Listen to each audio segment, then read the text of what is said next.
Good morning again, friends.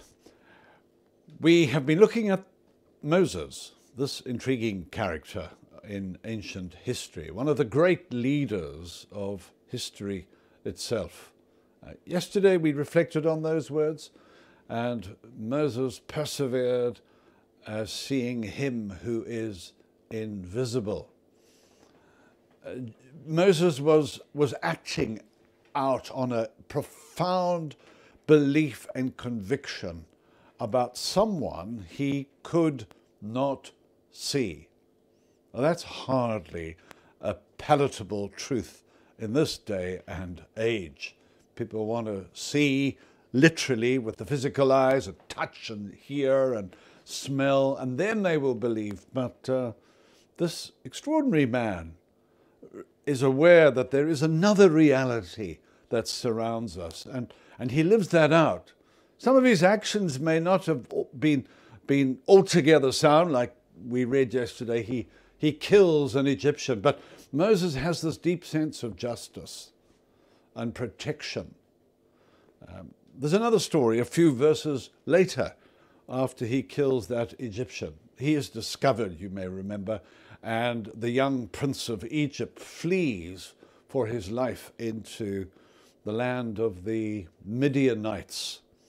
And there he's tired and he sits at a well point.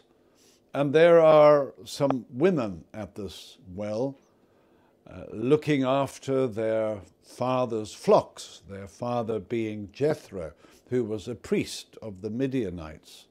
And as these women are watering their father's flocks, other men arrive and they start to interfere with these women. And Moses can't just sit idly by and watch this abuse taking place. As with the Egyptian, whom he killed, Moses sprung into action and he drove these herdsmen away, which deeply touched these women. And they go back to their father and said, listen, we've just met this man who's been incredibly kind to us, an Egyptian, because remember, although he was a Hebrew by birth, he had been groomed as an Egyptian. He spoke like an Egyptian. He conducted himself like an Egyptian. But in his heart of hearts, he knew he was a Hebrew.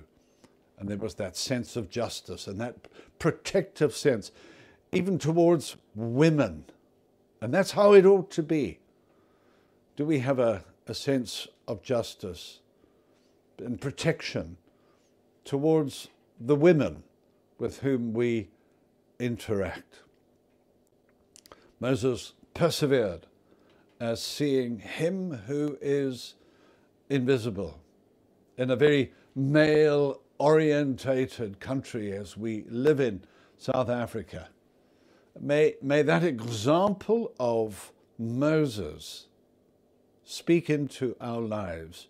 May you and I be protective of the women in our lives. Think about that. God be with you.